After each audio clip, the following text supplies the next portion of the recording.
പ്രസിദ്ധ എഴുത്തുകാരൻ France കാഫ്കയുടെ A hunger artist എന്ന കഥ ഉപവാസത്തിൻ്റെ വളരെ വിചിത്രമായ ഒരു വശം അവതരിപ്പിക്കുന്നതാണ്.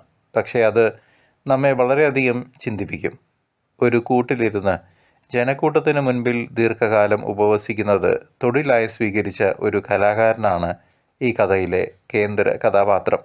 പിന്നീട് അയാൾ ഒരു സർക്കസ് കൂടാരത്തിൽ അതേ തൊഴിൽ സ്വീകരിച്ചെത്തുന്നു.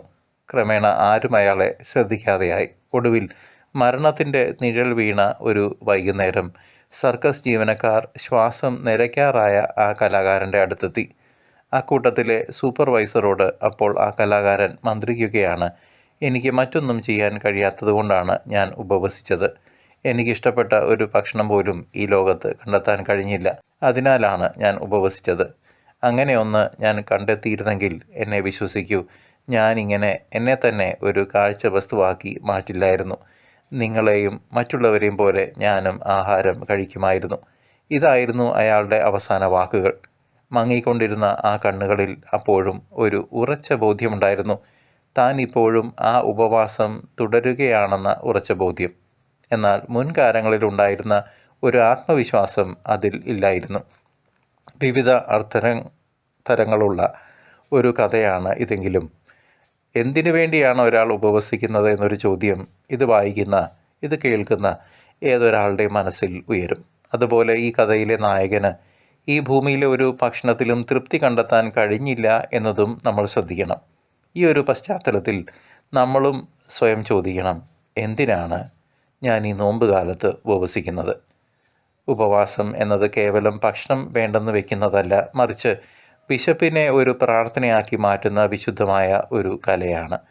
മറ്റൊന്നും ചെയ്യാനില്ലാത്തതിനാൽ ചെയ്യുന്ന കാര്യമല്ല ഉപവാസം. ഇഷ്ടപ്പെട്ടത് ലഭിക്കാത്തതിനാൽ ഒന്നും കഴിക്കാതിരിക്കുന്നതുമല്ല ഉപവാസം.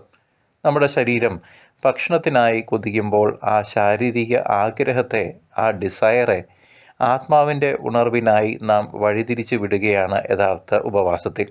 ഉപവാസം നമുക്ക് നൽകുന്നത് രണ്ട് വലിയ പാഠങ്ങളാണ്. ഒന്ന്, നമ്മുടെ ശരീരത്തിന്മേൽ ആത്മാവിനുള്ള അധികാരം ഉറപ്പിക്കുക. രണ്ട്, ലോകത്തിൻ്റെ വിശപ്പിനെ സ്വന്തം വിശപ്പിലൂടെ അനുഭവിച്ചറിയുക. പട്ടിണി എന്നാൽ അടിച്ചേൽപ്പിക്കപ്പെട്ട നൊമ്പരമാണെങ്കിൽ ഉപവാസം സ്നേഹപൂർവ്വം നാം സ്വയം വരിക്കുന്ന ത്യാഗമാണ്. ആ ത്യാഗത്തിലൂടെ മാത്രമേ ഒപ്പമുള്ള മനുഷ്യരിലേക്ക് ആഴത്തിൽ ഇറങ്ങിച്ചെല്ലാൻ നമുക്കും സാധിക്കൂ. നാം ഉപവസിക്കുമ്പോൾ മിച്ചം വരുന്ന ഭക്ഷണം നമ്മുടെ സമ്പാദ്യമല്ല, അത് വിശക്കുന്നതിൻ്റെ അവകാശമാണ് എന്ന് ബൈബിൾ നമ്മെ ഓർമ്മിപ്പിക്കുന്നു.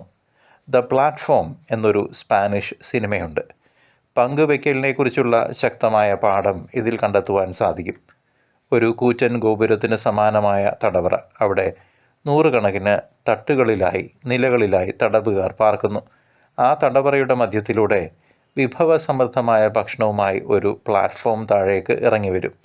ഏറ്റവും മുകളിലെ തട്ടിലുള്ളവർക്ക് ആ പ്ലാറ്റ്ഫോമിലെ ഭക്ഷണം ആദ്യം ലഭിക്കുന്നു. അവിടെ വിഭവങ്ങളുടെ കുറവില്ല. സമൃദ്ധിയുടെയും ആഡംബരത്തിൻ്റെയും ഉത്സവമാണ് അവിടെ.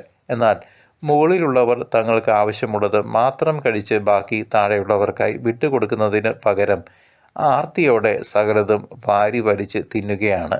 മാത്രമല്ല, അവരിൽ ചിലർ ബാക്കി വരുന്ന ഭക്ഷണം മനഃപൂർവ്വം നശിപ്പിക്കുകയും ചെയ്യുന്നു.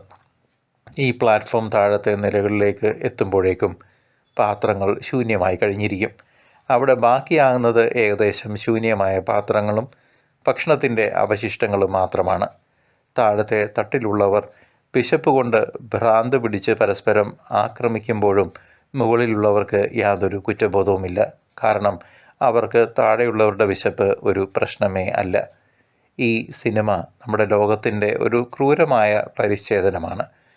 ദൈവം ഈ ഭൂമിയിൽ എല്ലാവർക്കും വേണ്ടത് ഒരുക്കിയിട്ടുണ്ട്. പക്ഷേ ഒരാളുടെ ആർത്തി മറ്റൊരാളുടെ അവകാശത്തെ വിഴുങ്ങുന്നു എന്നതാണ് സത്യം.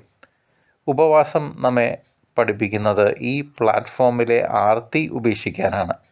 എനിക്ക് വേണ്ടത് മാത്രം ഞാൻ എടുക്കുമ്പോൾ ബാക്കിയുള്ളത് മറ്റൊരാൾക്ക് കൂടി ജീവിക്കാനുള്ള ഭക്ഷണം ലഭിക്കുന്നു എന്നതാണ് യാഥാർത്ഥ്യം. ലോകത്തിലെ വിഭവങ്ങൾ എല്ലാവർക്കും തുല്യമായി ലഭിക്കണം എന്ന ദൈവിക നീതിയുടെ വിനീതമായ പ്രകടനമാണ് ഉപവാസം. അസീസിയിലെ വിശുദ്ധ ഫ്രാൻസിസിൻ്റെ ജീവിതം ഉപവാസത്തിൻ്റെ പൂർണ്ണതയാണ്. ആഡംബരത്തിൻ്റെ പട്ടുതുണികൾ അഴിച്ചുവെച്ച് അദ്ദേഹം തൻ്റെ പിതാവിൻ്റെ കൊട്ടാരത്തിൽ നിന്നിറങ്ങി നടന്നു. യജമാനനേക്കാൾ വലിയവനല്ല ദാസൻ. എൻ്റെ കർത്താവ് ദരിദ്രനായി ജനിച്ചെങ്കിൽ എനിക്ക് എങ്ങനെ ധനവാനായിരിക്കാൻ കഴിയും എന്ന ചിന്തയായിരുന്നു അപ്പോൾ അദ്ദേഹത്തിൻ്റെ മനസ്സിൽ. താൻ ഉപേക്ഷിച്ച ആഡംബരങ്ങൾക്ക് പകരമായി അദ്ദേഹം കണ്ടെത്തിയത് പ്രകൃതിയോടും സഹജീവികളോടുമുള്ള അഭേദ്യമായ സ്നേഹബന്ധമാണ്. സഹോദരങ്ങളെ, നാം ഒരു നേരം ഭക്ഷണം ഉപേക്ഷിക്കുമ്പോൾ നമ്മുടെ ശരീരം തളരും, തല കറങ്ങും. ആ നിമിഷം നാം ഓർക്കണം, നമ്മുടെ ചുറ്റും ആയിരക്കണക്കിന്, പതിനായിരക്കണക്കിന്, ലക്ഷക്കണക്കിന് മനുഷ്യർ ഈ അവസ്ഥയിലൂടെയാണ് ദിവസവും കടന്നു പോകുന്നത് എന്ന സത്യം.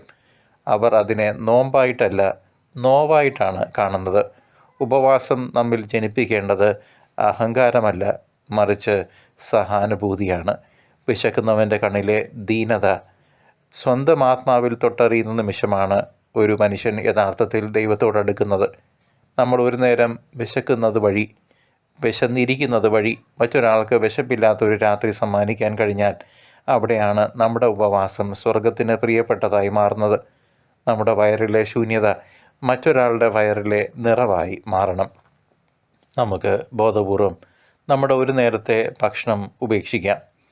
വെറുതെ പട്ടിണിയിരിക്കുകയല്ല വേണ്ടത്, മറിച്ച് ആ ഭക്ഷണത്തിനായി നമ്മൾ കരുതിയ തുകയോ അല്ലെങ്കിൽ ആ ഭക്ഷണമോ വിശപ്പ് കൊണ്ട് തളർന്നിരിക്കുന്ന അർഹയായ ഒരു വ്യക്തിക്ക് എത്തിച്ച് നൽകുക, അല്ലെങ്കിൽ അങ്ങനെയുള്ള സ്ഥാപനങ്ങളിൽ നൽകുക.